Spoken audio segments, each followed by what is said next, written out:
Hello, and welcome to this session on binary cross entropy. You should be aware by now that your cross entropy, it is probability distribution between your actual predictions and your predicted distribution, your actual distribution rather, I would say, and your predicted distribution. Okay.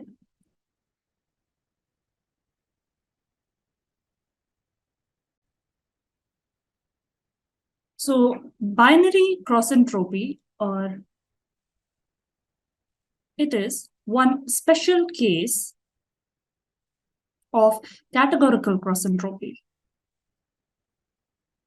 So categorical cross entropy we represent as minus 1 upon n summation of y of t log of p. So if this is generally what we take for a multi-class problem. Wherever we have multi-class classification problem, we use categorical cross entropy. So if we have a binary classification problem, generally represented in the form of zeros and ones. So for that, a special case of categorical cross entropy arises, which we write as something like this. We write it as minus y into log of p and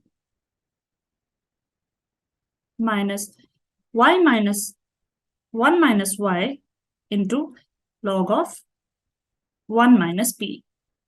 So you can see here, this is 2 times this kind of a situation. This is 1, this is another. Okay, this is for a single point. If we talk in terms of the loss function, it's 1 point. It's for a what we say is observation, a single observation.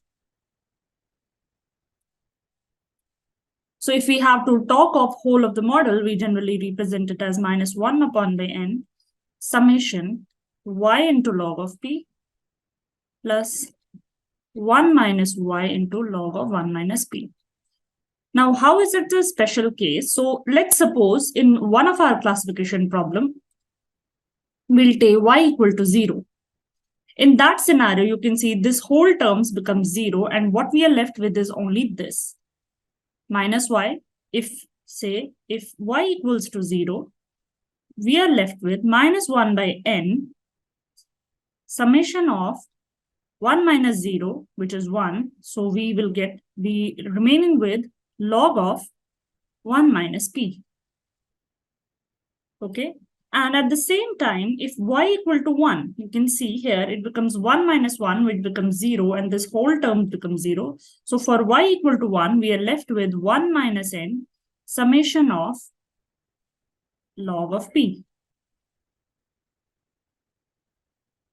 So that is why it said that your binary classification, binary cross entropy, it is a special case of categorical cross entropy, which is only used for the binary class represented in the form of zeros and ones. Okay, thank you.